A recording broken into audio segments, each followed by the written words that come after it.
Fourth pillar అని చెప్పుకునేటువంటి media ఉన్నటువంటి ఒక విలువ మన డెమోక్రసీలో చాలా గొప్ప విలువైనటువంటి స్థానం. 3 పిల్లర్స్ అయినటువంటి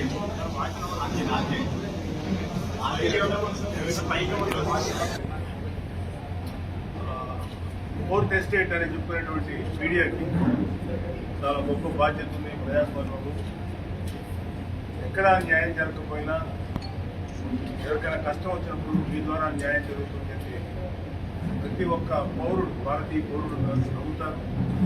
ప్రజాస్వామ్యాన్ని నిలబెట్టడంలో ఫోర్త్ ఎస్టేట్గా ప్రజాస్వామ్యాన్ని నిలబడేటువంటి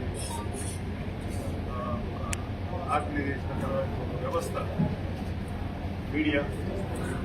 ఇవాళ electronic, print and social media వచ్చినా సరే అన్నింటినీ మీడియా నేర్పం. సో మేము ఇవాళ మా జనసేన తరఫున మీ అందరినీ ఇలా కలవటం చాలా సంతోషంగా ఉంది. ఇన్ఫ్యాక్ట్ ఇవాళ ఊరికే మీతోటి 1-to-1 ఇంటరాక్షన్ కలుగుతాం తప్ప పెద్దగా మాట్లాడాలనేటువంటి ఆలోచనతో అయితే మేము బట్ ఇక్కడ వచ్చిన తర్వాత ఈ మైకులు పెట్టిన తర్వాత మాట్లాడాలి కాబట్టి మా వైపు నుంచి మీకు అప్పీల్ చేసుకుంటాం. ఇక్కడున్న మాకు 2 రకాల ఒపీనియన్స్ ఉంటాయి ఛానల్స్. ఒకటి ఛానల్ రన్ చేసే యాజమాన్యం, ఛానల్లో పనిచేసేటువంటి జర్నలిస్ట్, ఇద్దరిని ఎప్పుడు కూడా కలవదు.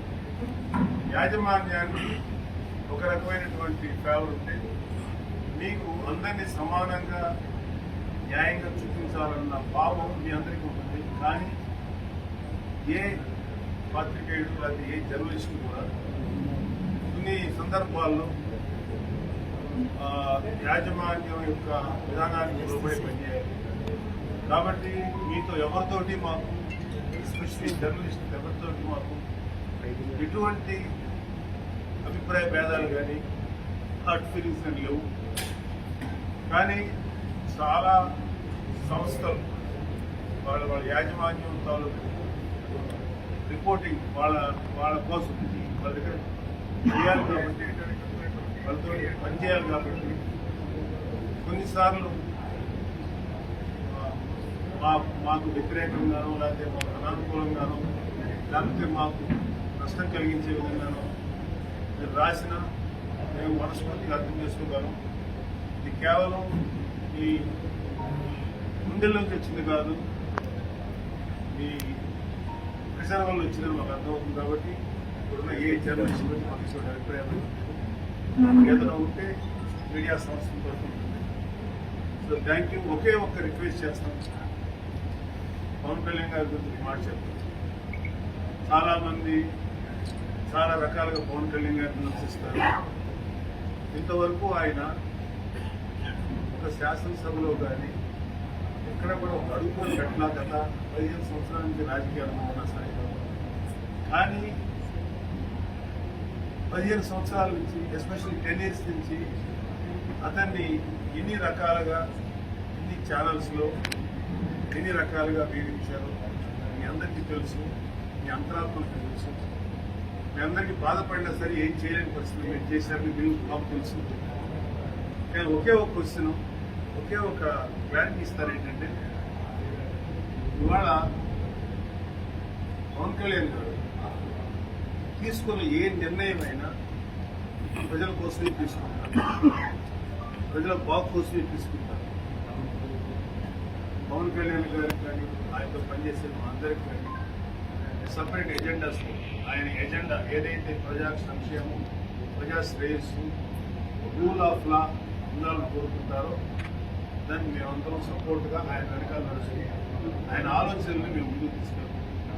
దయచేసి ఒకటే గమనించండి, ఏదైనా టెక్నికల్గా 1-2 లోటుపాట్లు ఉన్నా సరే దయచేసి అది టెక్నికల్గా ఉండే లోటుపాట్ల కంటే కూడా అతని యొక్క మనసును అర్థం చేసుకోవాల్సిందిగా మీడియా వారందరినీ ప్రార్థిస్తున్నాను. మీ అందరికీ తెలుసు పవన్ కళ్యాణ్ గారు ఎలాంటి మంచి వ్యక్తులు, ఎలాంటి ఉన్నతమైనటువంటి మనసు ఉన్నవాడు, ఎంత గొప్ప ఐడియాలజీ ఉన్నవాడు, ఎంత నిబద్ధత ఉన్నవాడు మీ అందరికీ తెలుసు. ఇవాళ పవన్ కళ్యాణ్ గారు లాంటి వ్యక్తి రాజకీయాలకు రాకపోయి ఉంటే ఆయన కలవటానికి కూడా మాకు ఎవరికి ఛాన్స్ లేదు. అంత ప్రైమ్లో ఉండాల్సిన వ్యక్తి ఉన్నారు. వాళ్ళకి తీరానికి తెలుగు ఇండస్ట్రీలో అత్యున్నత స్థానం ఆయనది. అలాంటి పవన్ కళ్యాణ్ గారు వాటిని అన్నింటినీ వదిలిపెట్టి ప్రజల కోసం ముందుకు వచ్చి గత 10 సంవత్సరాలుగా కష్టపడుతున్నారు. రిలెంట్లెస్ గా మేము ఆయనతో పాటు మేము పోరాడుతున్నాం. మాకు ఒక 5 ఏళ్లకు 10 ఏళ్లకు రాజకీయం చేసి ఏదో ఒకటి సంపాదించి తర్వాత మూటములే సర్దుకునే ఇంట్రెస్ట్ మాకు లేదు. చచ్చేదాకా ఇలాగే ఉంటాం, ఇక్కడే ఉంటాం. నాకు చేతనంత వరకు మా పవన్ కళ్యాణ్ గారికి, మా లీడర్కి అన్నిదండుగా ఉంటాం. ఆయన చివరి వరకు ఇక్కడే ఉంటారు. మాకు ఎటువంటి ఎజెండా లేదు. మేము దమన నీతి మీద, దుర్మార్గమైనటువంటి జగన్మోహన్ రెడ్డి పరిపాలన మీద పోరాడుతూనే ఉంటాం, యుద్ధం చేస్తూనే ఉంటాం. ప్రజలకి న్యాయం జరిగే వరకు యుద్ధం చేస్తూనే ఉంటాం. ఇవాళ మీ అందరూ గుండెల మీద చేసుకుని ఆలోచించండి. ఎవరు సంతోషంగా ఉన్నారు ఆంధ్రప్రదేశ్లో? ఎవరు సంతోషంగా ఉన్నారో? మేము గత 1.5 months నుంచి ఎంతో మందిని కలిసినప్పుడు ఏ ఒక్క పౌరుడు కూడా, ఏ ఒక్క మహిళ కూడా సంతోషంగా ఉన్నటువంటి పరిస్థితులు లేవు. ప్రతి వాళ్ళు ఏదో ఒక కష్టపోయి కంప్లైంట్ చేసుకుని ఉద్యోగస్తులు ఉన్నటువంటి, డిఎస్సీ విద్యార్థులు ఉన్నటువంటి, డ్వాక్రా గ్రూప్ మహిళలు ఉన్నటువంటి, కమ్మ కమ్యూనిటీ వాళ్ళు ఉన్నటువంటి, బీసీ వర్గాల వారు ఉన్నటువంటి ప్రతి వాళ్ళు నష్టపోయారు. ప్రతి వాళ్ళు కష్టాలు పడుతున్నారు. మత్స్యకారులకి సరైన జట్టి లేవు, సరైన సదుపాయాలు లేవు. వాళ్ళ జీవితం చిన్నాభిన్నమైంది 5 సంవత్సరాలు. నేత పని వారి ఆదాయం గణనీయంగా తగ్గిపోయింది ఈ 5 ఏళ్లలో. ఇవన్నీ కాకుండా పవన్ కళ్యాణ్ గారు చెప్పినట్టు 30,000 మంది ఆడపిల్లలు అన్యాయంగా మాయమైపోయింది, అక్రమంగా మాయమైపోయింది. ఇచ్చిన ఇన్ఫర్మేషన్ వీళ్ళు ఒక వ్యక్తిగత గోప్యతతో కూడిన ఇన్ఫర్మేషన్ ఇవ్వడం వల్ల ఆ ఇన్ఫర్మేషన్ ఎటువంటి యాంటీ సోషల్ ఎలిమెంట్ చేతులు పడిన 30,000 మంది అమ్మాయిలు, మహిళలు మాయమైపోయింది. అందులో సగం మంది అనుకొచ్చిన మిగతా సగం మంది పరిస్థితి తెలియదు. వాళ్ళు ఎక్కడ బలైపోయారో తెలియదు. ఎటువంటి నరక కూపాల్లో మగ్గుతున్నారో మీకు తెలియదు, మనకెవరికి తెలియదు. అలాగే ఎటువంటి ఆర్గాన్ మాఫియా, శరీర భాగాలు అమ్ముకునేటువంటి ఎటువంటి ఆర్గాన్ మాఫియా బలైపోయారో మనకు తెలియదు. కనీసం వాళ్ళ గురించి ఒక రివ్యూ పెట్టుకుని పవన్ కళ్యాణ్ గారు అంటే ఇంతవరకు పెట్టినటువంటి ఈ చేతకాని ప్రభుత్వాన్ని మేము తీవ్రంగా ప్రశ్నిస్తున్నాం. అలాగే చనిపోయిన రైతులు, ఏ రైతు చనిపోలేదు, ఎవరు ఆత్మహత్య చేసుకోలేదు, రైతులు సురక్షంగా ఉన్నారని పచ్చి అబద్ధాలు చెప్పే జగన్మోహన్ రెడ్డి గారి ప్రభుత్వాన్ని మేము ప్రశ్నిస్తున్నాం. ఎలా అంటే మా దగ్గర డేటా ఉంది.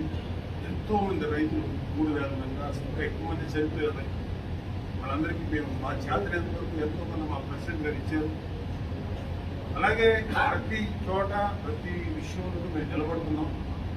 ఈసారి ఈ ఎలక్షన్స్ లో ఇలాంటి దుర్మార్గమైన వైసీపీ ప్రభుత్వాన్ని కూలగొట్టడానికి, మంచి ప్రభుత్వాన్ని ఏర్పాటు చేయడానికి పవన్ కళ్యాణ్ గారు వైసీపీ వ్యతిరేక ఓటు చేర్చను అని చెప్పి ఇప్పుడు సభలో చెప్పినప్పటి నుంచి ఈ రోజు దాకా కూటమిని సమీకరించుకుని ఏర్పాటు చేయడంలో ఆయన కృతకృత్యుడయ్యారు. బీజేపీని, టీడీపీని, ఉత్తర దక్షిణ ధృవాలాంటి వాటిని కలిపి మళ్ళీ 2014 పరిస్థితి తీసుకొచ్చి ఇవాళ మీ అందరి ముందుకు వచ్చాం, అంటే ప్రజల ముందుకు వచ్చాం. మీరు మనస్ఫూర్తిగా మీరు ఎలా అయినా రాసుకోండి, ఏ విధంగా మీరు దయచేసి మంచిగా చెప్పండి. కానీ అట్లీస్ట్ మీ యాజమాన్యం కాదు నెగిటివ్గా రాయమంటే నేనే మిమ్మల్ని వాళ్ళకి దట్ ఈస్ యువర్ రైట్. కానీ దయచేసి మీ మనసులో ఉన్నా సరే మా పట్ల ఒక మంచి భావంతో ఉండండి. ఎందుకంటే మేము ఎవరికి హామ్ చేయము, ఎవరికి నష్టం చేయము. తప్పు చేసేవాడిని మాత్రం నిలదీస్తాము, ఎంత దూరమైనా మేము ఇది. అలాగే మాకున్న మా అందరికీ ఉన్న ఆశయం అది. ప్రజల యొక్క మంచి పరిపాలన రావాలి, మంచి గవర్నెన్స్ ఉండాలి, రూల్ ఆఫ్ లా ప్రివేల్ అవ్వాలి, న్యాయం ధర్మం పక్కగా జరగాలి, బడుగు బలహీన వర్గాలకి మంచి ప్రయోజనాలు చేకూరాలి, యూత్కి విద్యా ఉపాధి బ్రహ్మాండంగా కల్పించాలి, ఆడపిల్లలు రక్షణతో ఉండాలి, అలాగే ప్రతి కమ్యూనిటీలో ఉన్నటువంటి సమస్యలన్నీ పరిష్కరింపబడాలి. ఇవన్నీ మా ముందుకు మేము తీసుకొచ్చే ఒక ప్రశ్న. దయచేసి ఆయన మనసును అర్థం చేసుకొని మీరు రిపోర్ట్ ఇవ్వండి. సో మా అదృష్టం పవన్ కళ్యాణ్ గారు పిఠాపురం లాంటి ఒక పవిత్ర స్థలం. ఈ స్థలం యొక్క పవిత్రత ఇక్కడ ఉన్న వాళ్ళకి ఎంతమంది తెలుసో తెలియదు, కానీ మాకు బాగా తెలుసు.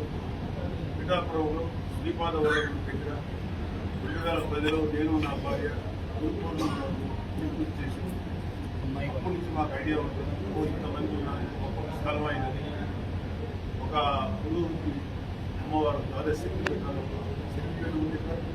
అలాగే వెంకటేశ్వర స్వామి దేవాలయం, అలాగే ఒక అద్భుతమైనటువంటి ఒక దర్గా ఉంది, ప్రముఖమైన చర్చి ఉంది. ఇక్కడ అనదర్ బ్యూటిఫుల్ థింగ్ ఉన్నది మత సామరస్యం. ఇక్కడ ఏ ఇష్యూస్ లేవు. మొత్తం ఎంటైర్ భారతదేశానికి ఇది ఎగ్జాంపుల్. ఇది చాలా మందికి తెలియదు. ఇది పవన్ కళ్యాణ్ గారు వచ్చిన తర్వాత 3 మతాలు సామరస్యంగా ఉంటూ పవిత్రమైన స్థలంలో శ్రీపాద వల్లభుడు అనేటువంటి ఆయన మహానుభావుడు 13వ శతాబ్దంలో పుట్టి 18 ఏళ్లకు 16 ఏళ్లకు ఆయన నిర్మాణం యోగ సమాధిలోకి వెళ్ళిపోయారు.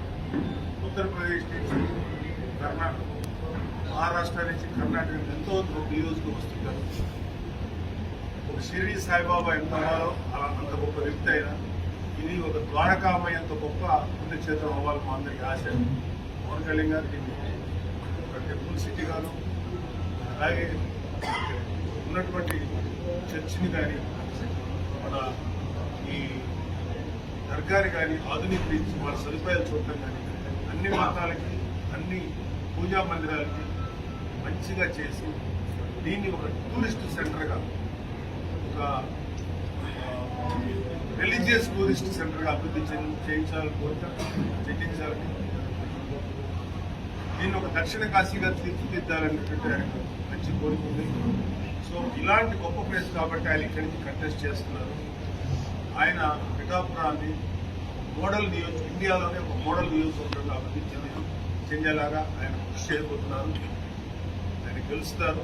మాకు ఒకటే పక్కా నమ్మకం, రాబోయేది Janasena, TDP, BJP alliance government 2024 July తర్వాత, జూన్ తర్వాత వైసీపీని తొంగులోకి తప్పడానికి 3 పార్టీలు కలిసి యుద్ధం చేయబోతున్నాయి.